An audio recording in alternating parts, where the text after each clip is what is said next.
วันนี้ Kids DIY มีเมนูสนุกจากขนมใกล้ตัวมาฝากกันค่ะ เราจะใช้โคนใส่ไอศครีมแครกเกอร์แล้วก็เยลลี่เนี่ยแหละมาทำให้เป็นแก้วชาที่กินได้ไปดูวิธีทำพร้อมๆกันเลยค่ะ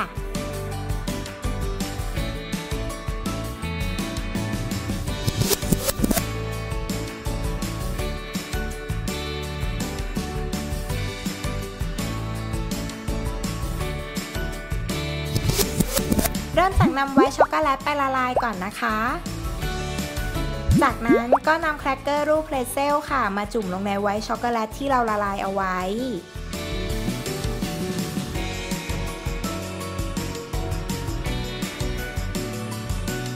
พักเอาไว้สักครู่ค่ะให้ไวท์ช็อกโกแลตแข็งตัว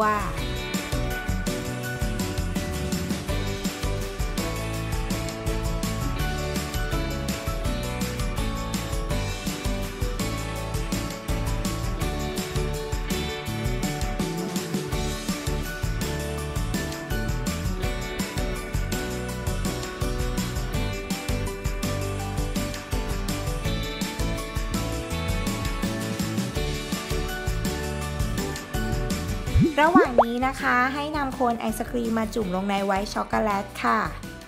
แล้วก็นำไปติดบนแครกเกอร์วงกลมแบบนี้พักเอาไว้ให้เซตตัวสักครู่ค่ะ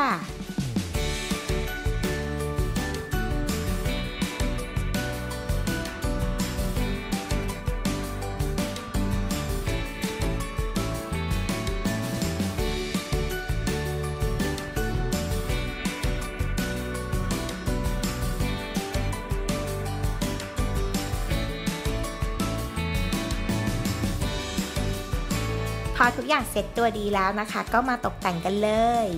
นำเพรสเซลเคลือบไว้ช็อกโกแลตมาติดกับโคนไอศกรีมแบบนี้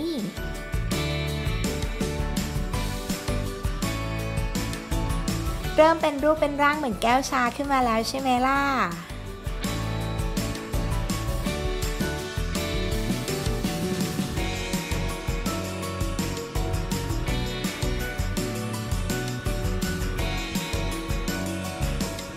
พอเราประกอบแก้วเสร็จแล้วนะคะก็นำขนมต่างๆมาตกแต่งได้ตามชอบเลยค่ะจะเป็นเยลลี่หรือลูกอมสีสันต่างๆก็ได้นะใส่ลงไปเลย